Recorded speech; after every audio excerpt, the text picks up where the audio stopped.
فرمایا ہے، میں نے اس سے پہلے بھی یہ بات کہی ہے، حقوق اللہ ایک ہے، حقوق العباد ہے، حقوق اللہ ہے، اللہ کا حق ہے۔ اب افسوس کی بات ہمارے اوپر یہ ہے کہ ہمیں سب سے پہلے اللہ کا حق ادا نہیں کر رہے، انسانوں کا حق کہاں سے ادا کریں گے؟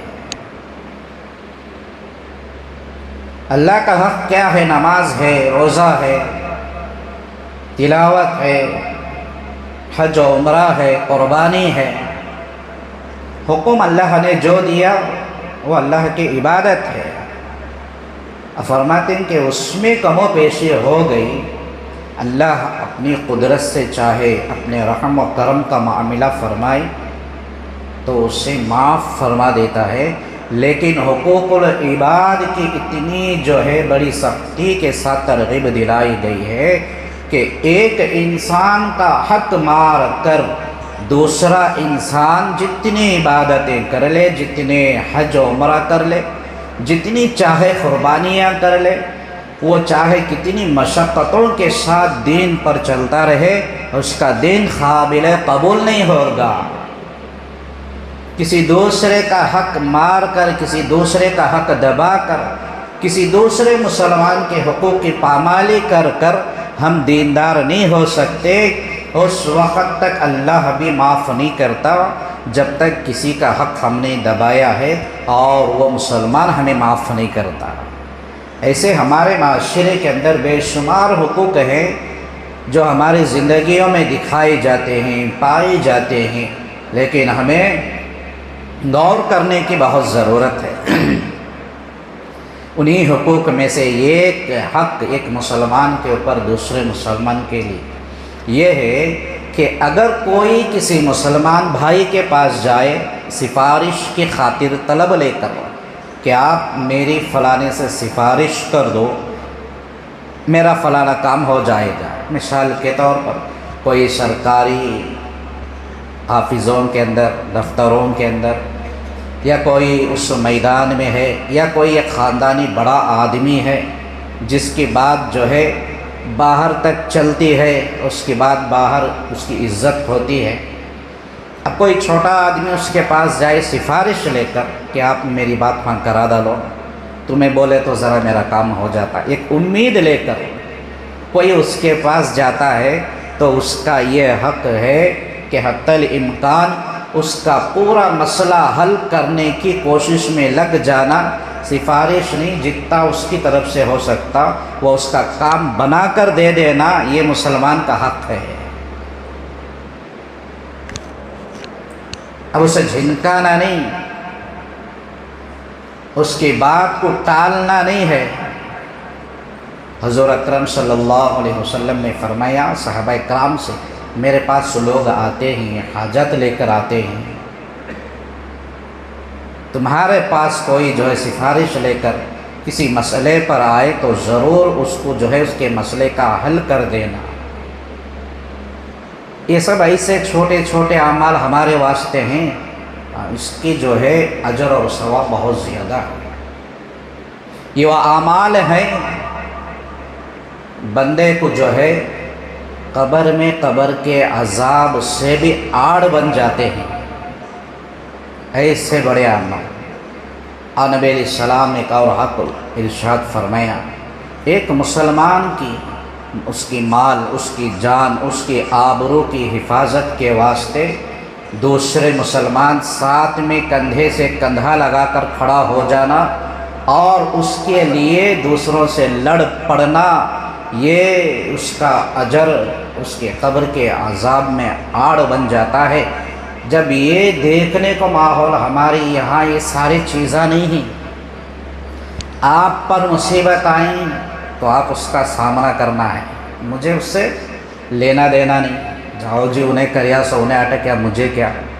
چاہے پولیس کا مسئلہ ہو، عدالت کا مسئلہ ہو، معاشرے کے اندر کوئی جھگڑے اور فساد ہو، یا مخالف طرف کی لوگوں کی طرف سے ہو یا غیر دشمنوں کی طرف سے ہو، ایک مسلمان بھائی کسی ایسی مصیبت میں اٹک گیا ہے تو سب کے اوپر یہ حق اور حقوق ہے، ایک تائی کے ساتھ جو ہے ہمیں اس کے واسطے آواز اٹھانا، اس کے واسطے لڑنا ہے، یہ ایک جہتی کی جو ہے علامت اور نشانی ہے۔ یہ بہت بڑا عمل ہے، ایک مسلمان کے واسطے دوسرے مسلمان پر حق نہیں، وہاں لڑائیاں ہو رہی بول کر ہمیں گھر میں گھس کر بیٹھ گئے، نہیں کسی پر پریشانی تکلیف آ گئی، اب اس کو پکڑ کے پولیس لے گئی، وہ عدالت میں گھس گیا ہے جا کر، اس کے اوپر لوگ جو ہے زور زبردست کر رہے ہیں، ظلم کر رہے ہیں، کیا تو بھی غلطی کرا رہی گا، ہم اس سے کیا لینا، چھوڑ پڑیں دے انہیں۔ یہ مومن اور مسلمان کی علامت نہیں ہے۔ تو حضور اکرم صلی اللہ علیہ وسلم نے یہ حق ایک مسلمان کو دوسرے مسلمان پر دیا۔ ایک جہتی کی بھی تعلیم ہے، آپ کو میں موٹی مثال دوں۔ ایک گاؤں، ایک محلے، ایک جگہ پر رہنے والے کتے ہیں، انسان نہیں، دوسرے جانور نہیں، میں مثال کتوں کی آپ کو پیش کرتا ہوں۔ وہ سب ایک گروپ کی طرح ایک بن کر رہتے ہیں، کہیں ان کے درمیان میں بعضو علاقے سے نیا کتا آ گیا نا تو دیکھے نہیں، ظاہر سی مثال ہے، یہ سارے ایک ہو کر اس کے اوپر ٹوٹ پڑتے ہیں۔ اللہ نے ایسے جانور کے اندر بھی کیا رکھا؟ اتحاد رکھا۔ ان کی سمجھ کے اندر کیا ہے؟ ہم سب کون ہیں؟ ایک ہیں۔ تو ہماری مثال کیسے ہونی چاہیے؟ ہر پریشانی، ہر حالت، ہر مسئلے پر ایک مسلمان کے ساتھ سارے مسلمان کھڑے رہنا ہے، اسی سے معاشرہ چلتا ہے اور اسی سے جو ہے ہمیں دیندار کہلائے جاتے ہیں۔ حضور اکرم صلی اللہ علیہ وسلم ایک حقوق اور فرمایا، اللہ کے نبی علیہ السلام نے صحابہ کو ایک تعلیم دی کہ آپ فقراء و مساکین کے ساتھ میل جول رکھو، ان سے تعلقات رکھو اور ان کے ساتھ معاملات رکھو، ان کے ساتھ بیٹھنا اٹھنا رکھو، اور فرمایا مالداروں سے بچو، اور فرمایا یتیموں کے ساتھ احسان کرو۔ فقراء اور مساکین، اب کیوں نہ حضور تعلیم دیتے کہ خود حضور صلی اللہ علیہ وسلم نے اللہ تبارک و تعالیٰ سے دعا فرماتے تھے کہ یا اللہ جب تک میں زندہ رہوں مجھے مسکین بنا کر رکھ، اور جب میرے وفات کا وقت آئے تو مجھے مسکین بنا کر وفات دے، اور مجھے مسکینوں کی جماعت میں سے اٹھا۔ اور حضور صلی اللہ علیہ وسلم مسکین اور فقراء کے ساتھ بیٹھنا اٹھنا آپ پسند فرماتے تھے۔ اب یہ چیز بھی ہمارے نزدیک نہیں ہے۔ کون ایسا مالدار ہوگا، کون ایسا بڑا آدمی ہوگا جو چھوٹے آدمی کو، مسکین آدمی کو، غریب آدمی سے تعلقات رکھے، ایک جگہ اسے ساتھ میں بٹھا کر چائے پیے، یا اس کے ساتھ میں لے کر اس کے ساتھ ایک وقت کا کھانا کھائے، یا اس سے محبت سے گلے لگائے، یا خود اپنی زبان سے اسے سلام کرے۔ کہ ہمارے معاشرے میں غریبوں کو، مسکینوں کو، چھوٹے لوگوں کو ایک جو ہے گری نگاہ سے دیکھتے ہیں، ان کی کوئی عزت اہمیت اپنے پاس نہیں سمجھتے۔ اس لیے دوسری بات نبی علیہ السلام نے فرمایا مالداروں سے بچو۔ کیوں بچنے کو کہا؟ ایک جگہ فرمایا ایسے لوگوں کی عزت کرو۔ گزشتہ جمعہ یہ بات آئی تھی ہمارے سامنے، بڑے لوگوں کی عزت کرو، ان کا ادب کرو، ان کا احترام کرو۔ اور اس حدیث میں نبی نے فرمایا مالداروں سے بچا کرو، ان کے تعلقات سے، کیونکہ اکثر مالداروں کے اندر بخیل اور متکبر لوگ ہوا کرتے ہیں، اور اللہ تبارک و تعالیٰ کو کبھی یہ لوگ پسند نہیں۔ جو اللہ نے مال دیا وہ مال نہ قوم پر خرچ کرتا ہے، نہ اللہ کے راستے میں خرچ کرتا ہے، نہ اسے بخیل کہا جاتا ہے، کنجوس انسان۔ ایسے انسان کو اللہ پسند نہیں فرماتا، اور جس کے پاس مال آ جاتا ہے، جس کے پاس دولت آ جاتی ہے، وہ انسان متکبر بن جاتا ہے، اس کے پاس تکبر آ جاتا ہے، میں پناہ آ جاتا ہے، گھمنڈ سوار ہو جاتا ہے۔ ایسے لوگوں سے نبی نے امت کو تعلیم دی ہے کہ ایسے لوگوں سے، ایسے مالداروں سے بچا کرو، ان کے میل ملاپ سے، ان کے معاملات سے، اور ان کے ساتھ اٹھنے بیٹھنے سے، تعلقات سے بچا کرو۔ ہمیں اسے فخر سمجھتے ہمارے ماحول میں ہمارے معاشرے نہیں جی بڑا فلاں بڑے صاحب سے میرا تعلق ہے، انہوں بہت بڑے مالدار آدمی، انہوں بڑے دولت مند آدمی، ایسے لوگوں سے بار بار ملنے کو، ایسے لوگوں سے اٹھنے بیٹھنے کو، ان سے بات کرنے کو آج مسلمان اپنے واسطے فخر سمجھتا ہے، اپنے واسطے ناز سمجھتا ہے۔ یاد رکھے حدیث میں نبی علیہ السلام نے اس سے منع فرمایا، اور مسکین اور فقراء سے تعلق رکھنے، ان کے ساتھ جو ہے میل ملاپ رکھنے کی آپ نے تعلیم دی ہے۔ اور ایک حقوق آپ نے فرمایا من ستر مسلما ستر اللہ یوم القیامہ، حدیث مبارکہ کے اندر حضور علیہ السلام نے فرمایا کہ تم دنیا میں رہ کر یہ چاہتے ہو، یہ سوچتے ہو کہ کل روز قیامت اللہ تبارک و تعالی میرے گناہ چھپا دے، میرے برائیاں چھپا دے، میرے عیباں پر پردہ ڈال دے، اسے لوگوں کے سامنے، ساری انسانیت کے سامنے اسے کھولے نہیں، میری پکڑ نہ کرے، اللہ مجھے معاف فرما دے۔ گناہ کرتے ہیں، برائی کرتے ہیں، عیب جوئی کرتے ہیں، چغلی کرتے ہیں، شکایتیں اور غیبتیں کرتے ہیں، لیکن پھر بھی یہ امید رکھتے ہیں کہ اللہ مجھے یہ سارے چیزوں کو معاف کر دینا۔ تو اس کے واسطے نبی علیہ السلام نے فرمایا من ستر مسلما ستر اللہ یوم القیامہ، اس دنیا میں رہتے ہوئے جو کوئی مسلمان کسی دوسرے مسلمان کی عیب جوئی کو، اس کی پوشیدہ باتوں پر پردہ ڈالے گا، اسے چھپا دے گا اور اسے بیان کرتے، اسے تذکرے کرتے نہ پھرے گا، تو روز قیامت اللہ تبارک و تعالی اس کے گناہ پر بھی پردہ ڈال دیں گے، اس کے گناہوں کو بھی چھپا دیں گے اور معاف کر دیں گے۔ اب ایسے یہ چیزاں ہمارے اندر ایسے ملوث ہیں جیسے اس کے بغیر ہمیں جیتے ہی نہیں، اس کے بغیر ہمیں سانس نہیں چلتی، جیسے ہمیں ضرورت ہے نہیں، کھانے کی ضرورت ہے، پانی کی ضرورت ہے، ہوا کی ضرورت ہے، کپڑے کی ضرورت ہے، اس کے بغیر ہمیں نہیں رہتے۔ آج یہ عیب جوئی ایک مسلمان کے تعلق سے دوسرے مسلمان اسے بیان کرنا اور اس کا ٹھٹھا اڑانا، اس کا مذاق کرنا، اگر کسی میں عیب پایا گیا، کسی نے کوئی برائی کی، کوئی غلطی کر دیا، بڑا ہو، جوان ہو، لڑکا ہو، لڑکی ہو، کون بھی ہو، کسی کے گھر کے حالات کچھ بہتر نہیں، کچھ بگڑ چکے ہیں، میاں بیوی میں فساد چل رہا ہے، نا اتفاقی ہے، اولاد اور ماں باپ کے جھگڑے ہیں، بھائی بھائی کے جھگڑے ہو رہے ہیں، فلاں محلے میں کسی سے اتفاقی نہیں ہے، یہ سارے مسائل ہیں۔ اسے لے کر کوئی اور ایک دوسرا جو ہے کسی دوسرے سے اس کا تذکرہ کرتا ہے اور اس کی عیب جوئی کرنے میں اس کو جو ہے سکون ملتا ہے، مزہ ملتا ہے۔ ایک ہے چغلی، ایک ہے شکایت اور غیبت، یہ عیب جوئی ہے، کسی نے کر دیا، کوئی گناہ کیا، کوئی برائی کی، کوئی غلطی کی، نہیں کرنا تھا سو کر دیا۔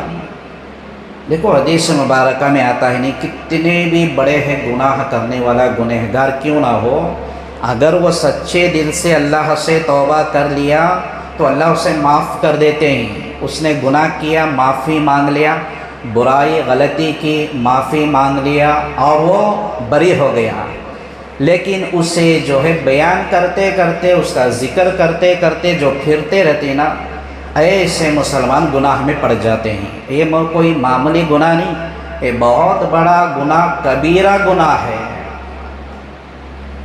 کسی کی عیب جوئی نہیں کرنا، کسی کی شکایت ہم باہر نہیں کرنا، کسی نے کیا وہ اللہ سے اس کا تعلق ہے، اس لیے فرمایا جو دنیا میں رہ کر کسی کی ایسے برائیوں کو چھپائے گا تو اللہ تعالیٰ روز قیامت تمہارے سارے گناہوں کو چھپا دے گا۔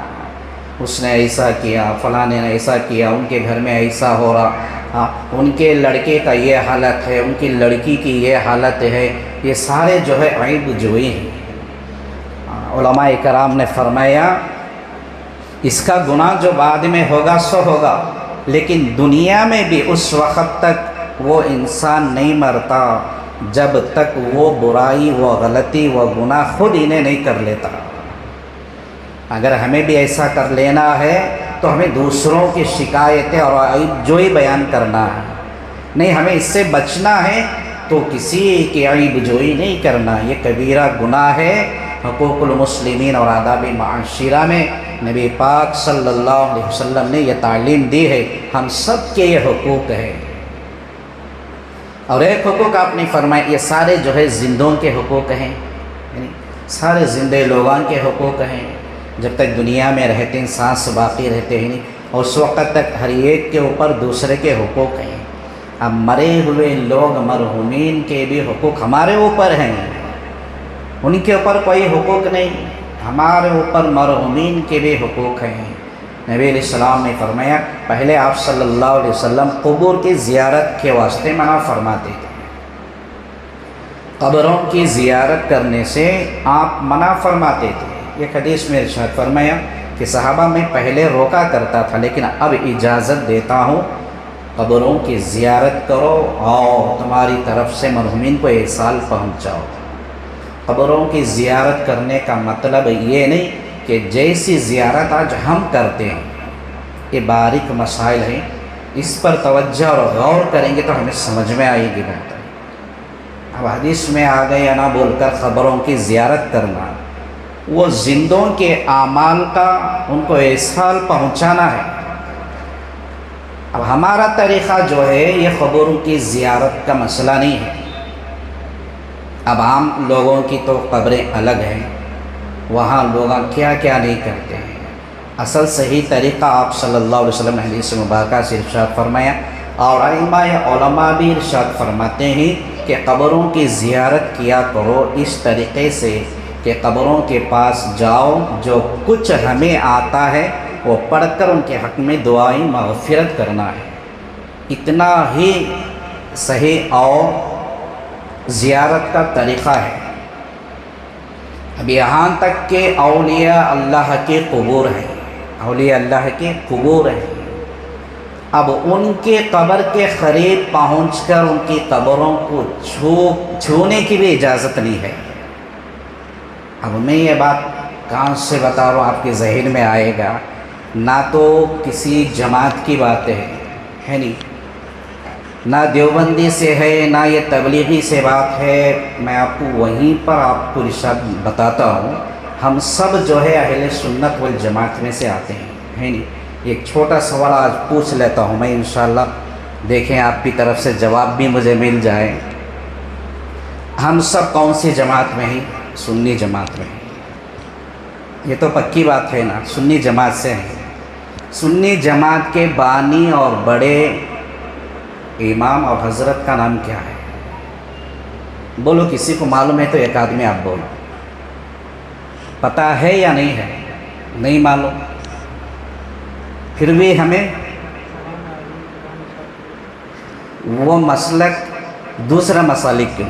اربع مسلک، امام اعظم ابو حنیفہ، امام شافعی، امام مالک، امام احمد بن حنبل، وہ مسلک سے نہیں، ہمیں صرف امام اعظم ابو حنیفہ رحمۃ اللہ علیہ کے مسلک کو فالو کرنے والے جتنے بھی جماعتیں سب انہی کو فالو کرتے ہیں، جب انہی کے بتلائے ہوئے دین کے طریقوں پر عمل کرتے ہیں۔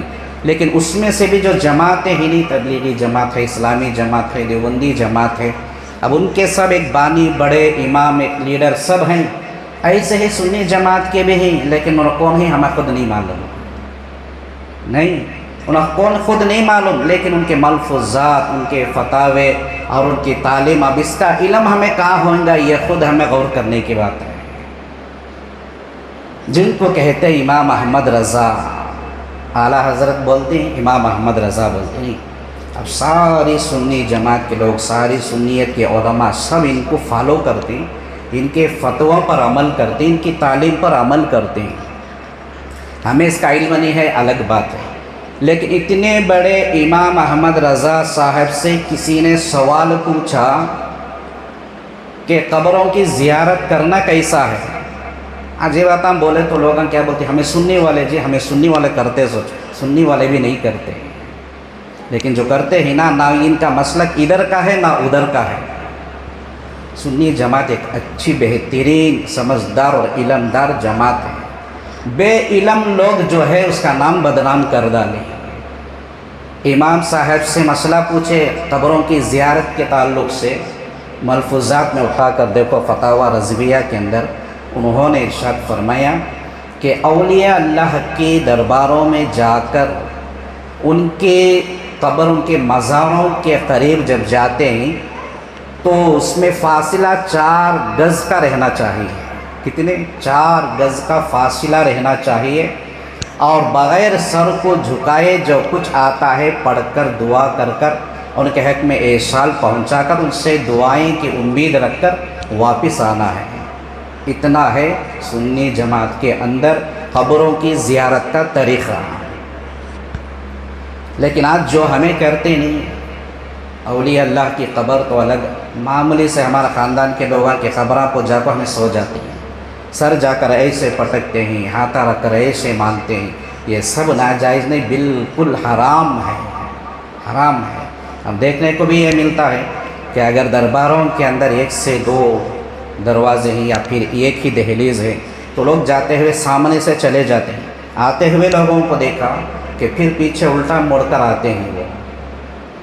آپ بتاتے ہیں کیا ہیں کہ نہیں کہ اولیاء اللہ کا ادب ہے، احترام ہے۔ فرض کریں تو ولیوں کا ادب کرنا، احترام کرنا یہ ہمارے ایمان کا حصہ ہے، جو نہیں کرتا وہ مسلمان نہیں ہوتا۔ لیکن اللہ کا گھر بڑا ہے، اولیاء اللہ کے دربار سے بھی خدا کا دربار بڑا ہوتا ہے۔ یہ ادب اور احترام کی الٹا سیدھا چلنے کے بعد ہمیں دین کے اندر، شریعت کے اندر، کسی جماعت کے اندر، کسی کتاب کے اندر نہیں ملتی۔ اگر وہ ادب احترام کرنا ہمیں سوچ سمجھ میں آ رہا ہے تو اللہ کے گھر کا بھی ادب احترام کرنا، ممبر اور محراب کو بھی ہمیں کیا ہے، پیٹ نہیں دیتے بولے تو ہمیں یہاں سے بھی الٹا جانے کی ضرورت پڑ جاتی ہے۔ تو کیا ہوا؟ یہ دین کے اندر زیادتی ہو گئی، آتے سیدھا ہی جاتے ہیں الٹا ہی۔ ایسا نہیں کہ پیٹ دکھانے کے مسئلے سے بے ادبی ہوتی، یہ ہمارے خیال ادب اور احترام ہے، لیکن شریعت اور دین سے اس کا کوئی تعلق نہیں ہے۔ تو لہٰذا یہ حق نبی کریم صلی اللہ علیہ وسلم نے زیارت قبور کا دیا۔ اگر مرنے والا نیک ہے، نیک صفت انسان ہے، اس کے اعمال میں، اس کے دعاؤں میں، اس کے اللہ تبارک و تعالیٰ جو بخشش فرماتے نہیں، اس کی طرف سے یا تو برا جانے والا انسان اگر غلط ہے تو اس کا تھوڑا فائدہ ہو جاتا ہے۔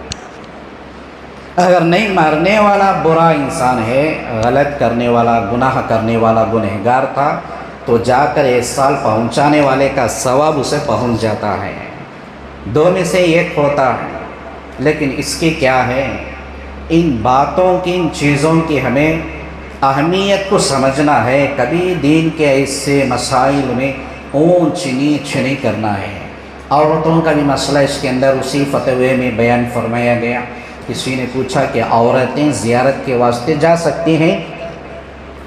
تو اعلیٰ حضرت امام احمد رضا نے فرمایا، کیا تم یہ سوال پوچھ رہے ہو کہ عورتیں قبور زیارت کے واسطے جا سکتے ہو؟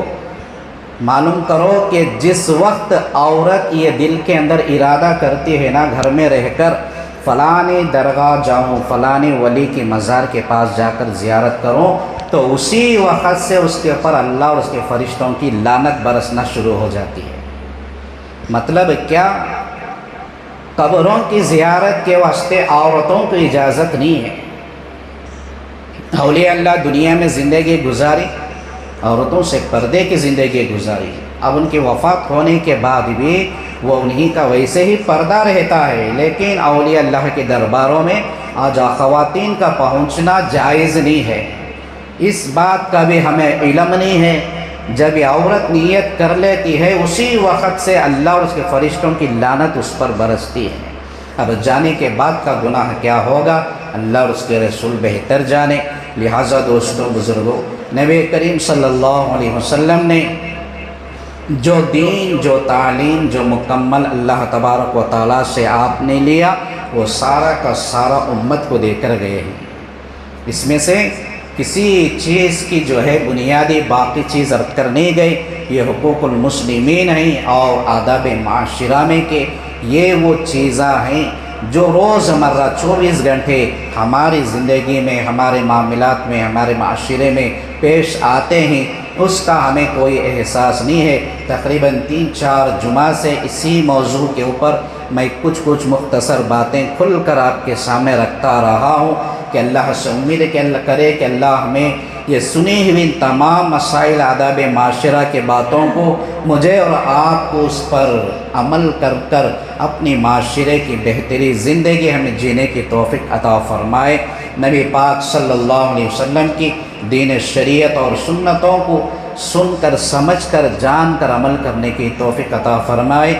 آمین۔ وآخر دعوانا الحمدللہ رب العالمین۔ سنتیں پڑھ لیجیے۔